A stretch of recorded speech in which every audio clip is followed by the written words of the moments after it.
Now that President Obama has announced his plan for deficit reduction, all eyes are pinned on the supercommittee. Jean Sahadi, their plan is due in November. Will the supercommittee succeed where so many others have failed? Well, they're being asked to do so much in such a short amount of time. They have to reduce the deficit by at least $1.2 trillion. There's a lot of pressure on them to so-called go big, which is to say cut $3 or $4 trillion. They're being asked to reform the tax code. They're being asked to create jobs. They're being asked to show the world that the Congress can function.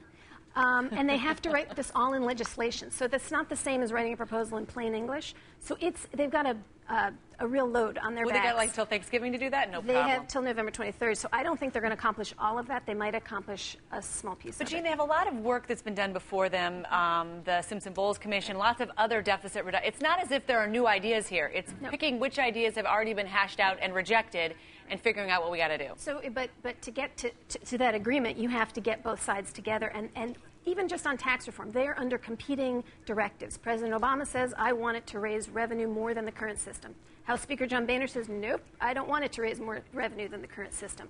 They have to keep in mind their leadership, and they have to keep in mind the folks in Congress, because Congress actually has to vote this plan through. All right. A CNN ORC poll shows that 65% of Americans want President Obama and Congress to pay more attention to creating jobs rather than reducing the deficit. Peter, Americans sending a very clear message to Washington here.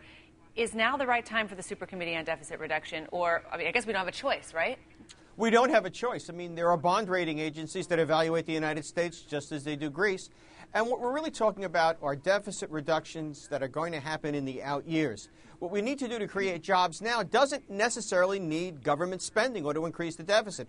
For example, if we jumpstart oil and gas production in the United States, that gives us the very same kinds of jobs we would get from infrastructure spending, spending on construction workers, concrete, steel, and the like. Similarly, if we did with some folks like Krugman at Princeton and some of the Republican candidates have suggested, doing something about the trade deficit with China, that would create private investment in the United States, more jobs, wouldn't need government spending.